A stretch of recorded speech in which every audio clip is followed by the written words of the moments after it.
नमस्कार। अरुणाचल समाचार में आपका स्वागत है। मैं हूँ नौमी हैदर।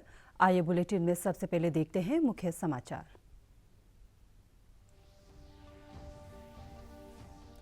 अरुणाचल प्रदेश के राज्यपाल डॉक्टर बी.डी. मिश्रा और असम के राज्यपाल प्रोफेसर जगदीश मुखी ने भारत चीन सीमा पर तैनात अंजाव जिले के केबितो में सैनिकों का बढ़ाया मनोबल। काहो विलेज में छात्रों और स्थानीय लोगों के साथ मनाया नववर्ष। प्रधानमंत्री नरेंद्र मोदी ने उत्तर प्रदेश के मेरठ में मेजर ध्यानचंद खेल विश्वविद्यालय की रखी आधारशिला। खेल संस्कृति को बढ़ावा देने के साथ ही देश में खेलों के लिए विश्व स्तरीय बुनियादी ढांचे के विकास के लिए करीब 700 करोड़ रुपए की लागत से होगा इस विश्वविद्यालय का निर्माण। असम के राज्यपाल प्रोफेसर जगदीश मुखी और उनकी धर्मपत्नी प्रेम मुखी ने ईटानगर के जवाहरलाल नेहरू म्यूजियम और बौद्ध मठ का किया दौरा। राज्य की जनजातियों के सांस्कृतिक धरोहर और रहन सहन के बारे में म्यूजियम के अधिकारियों ने राज्यपाल को दी जानकारी।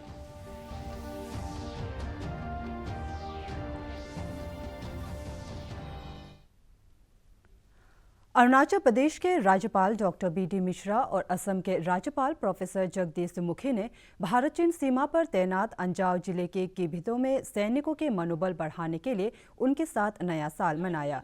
इससे पहले राज्यपाल ने भारत और चीन के सैनिकों के मीटिंग पॉइंट वाचा बॉर्डर का दौरा किया और भारतीय सेना द्वारा विकसित आधारभूत सुविधाओं की प्रशंसा की।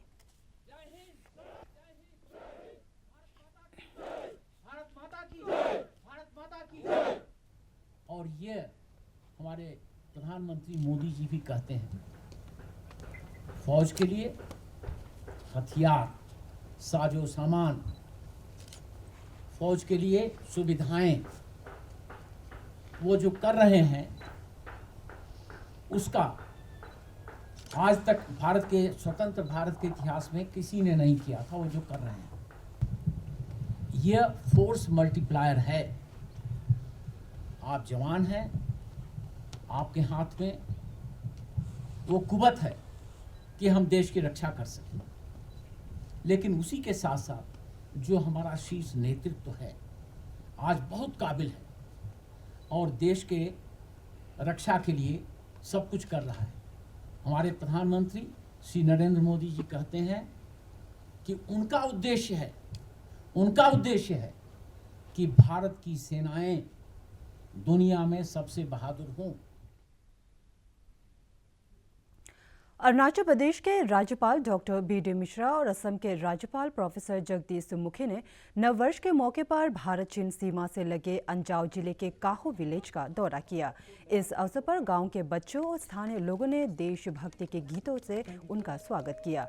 अपने संबोधन में राज्यपाल ने कहा कि केंद्र और राज्य सरकार प्रदेश के सुदूर इलाकों के समान विकास के लिए हर संभव प्रयास कर रही है। राज्यपाल ने गांव के लोगों से अपने बच्चों को स्कूल भेजने को कहा और यहां पर तैनात सैन्य इकाई के कमांडर से स्थानीय बच्चों के लिए सद्भावना मिशन के तहत शिक्षा केंद्र स्थापित करने, शिक्षण सामग्री के साथ ही उन्हें ट्यूशन की व्यवस्था करने को कहा। पूरा भारत देश आपको मॉडल विलेज बनाने के लिए कोशिश कर रहा है। आप यहाँ पर इतनी डिफिकल्ट एरिया में हैं, इतने दूर दराज में हैं। हम चाहते हैं कि यहाँ आप रहें, अच्छी तरह से रहें। कुछ आपका बच्चों का पढ़ाई का सिस्टम अच्छा हो, आपके यहाँ डॉक्टर भी रहे, एक हॉस्पिटल भी रहे और आपका कुछ कमाई का जरिया भी बने।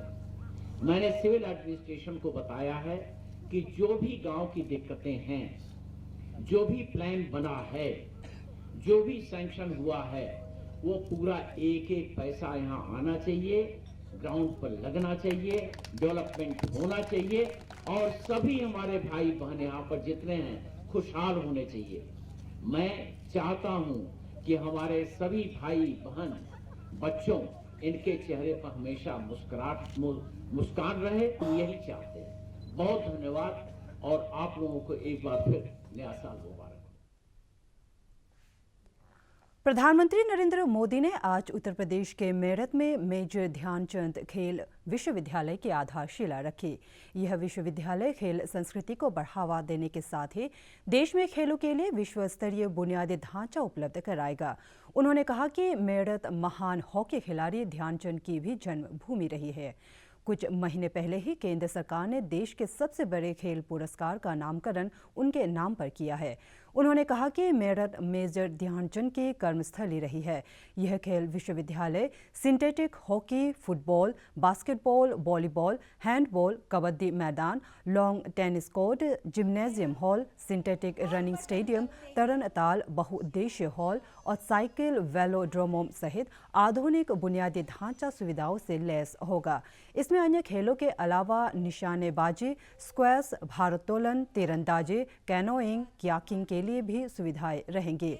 विश्वविद्यालय में समान संख्या में महिला और पुरुष खिलाड़ियों सहित 1080 खेलकूद प्रतिभाओं को प्रशिक्षित करने की क्षमता होगी।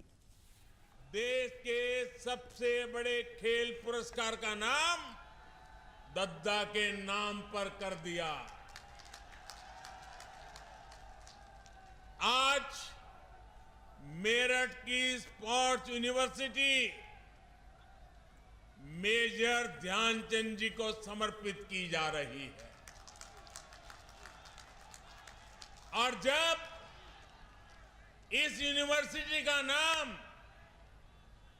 मेजर ध्यानचंद जी से जुड़ जाता है तो उनका पराक्रम तो प्रेरणा देता ही है, लेकिन उनके नाम में भी एक संदेश है। उनके नाम में जो शब्द है ध्यान, बिना ध्यान केंद्रित किए, बिना फोकस एक्टिविटी किए कभी भी सफलता नहीं मिलती है। और इसलिए जिस यूनिवर्सिटी का नाम ध्यानचंद से जुड़ा हुआ हो, वहां पूरे ध्यान से काम करने वाले नौजवान देश का नाम रोशन करेंगे, ये मुझे पक्का विश्वास है।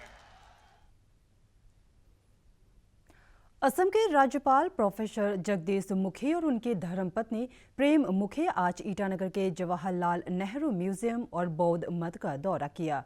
असम के राज्यपाल ने जवाहरलाल नेहरू म्यूजियम में जनजातियों के रहन सहन, उनके पहनावे, कला एवं संस्कृति और कई दशकों पहले उपयोग में लाए जाने वाले हथियारों के बारे में जानकारी प्राप्त की। उन्होंने सिद्धार्थ बिहार बौद्ध मठ में पूजा अर्चना की। बौद्ध मठ के प्रतिनिधियों ने राज्यपाल को इसकी स्थापना और श्रद्धालुओं के लिए विभिन्न सुविधाओं के बारे में जानकारी दी।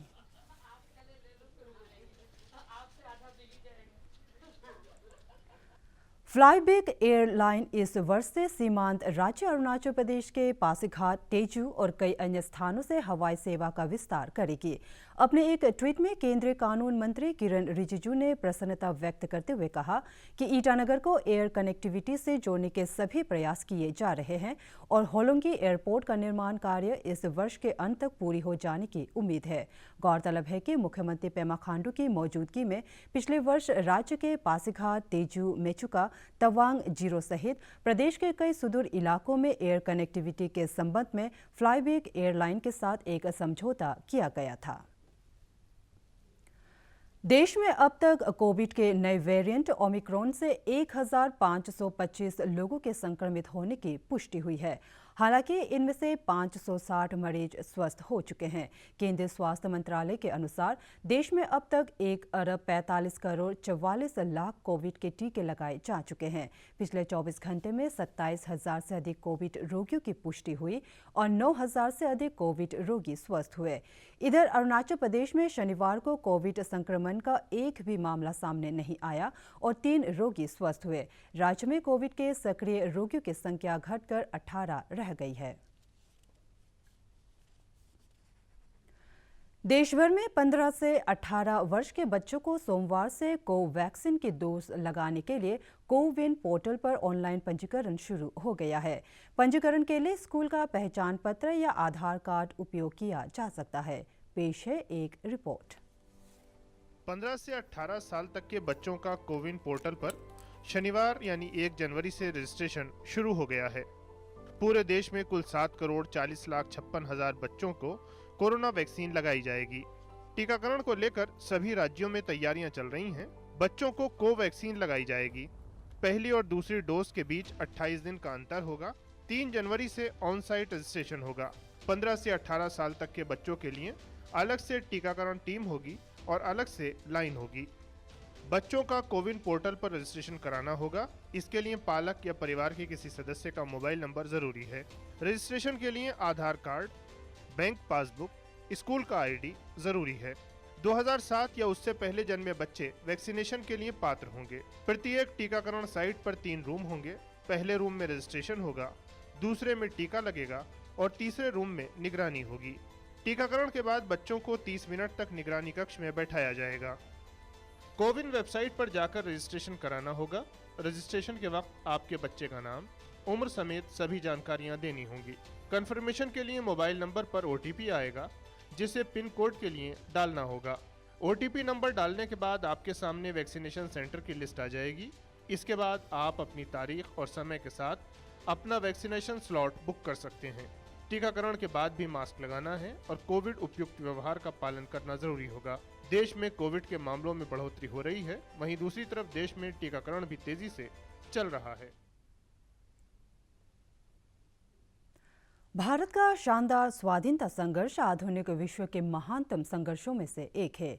दूरदर्शन समाचार द्वारा प्रसारित किए जा रहे आज़ादी का सफर में आज हम बात करेंगे स्वतंत्रता सेनानी हरे कृष्ण महताब के बारे में।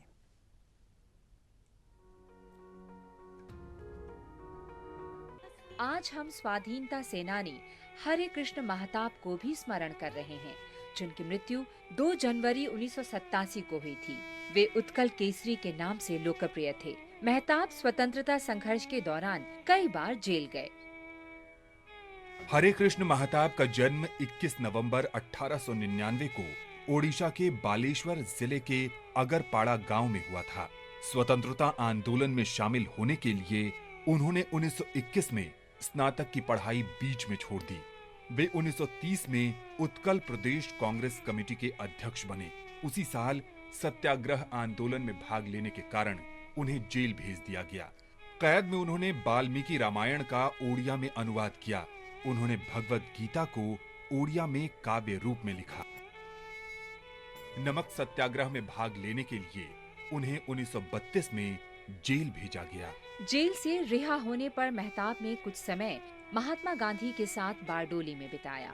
उन्होंने गांधी जी के विचारों और दर्शन की तरफदारी में रचना पत्रिका प्रकाशित की।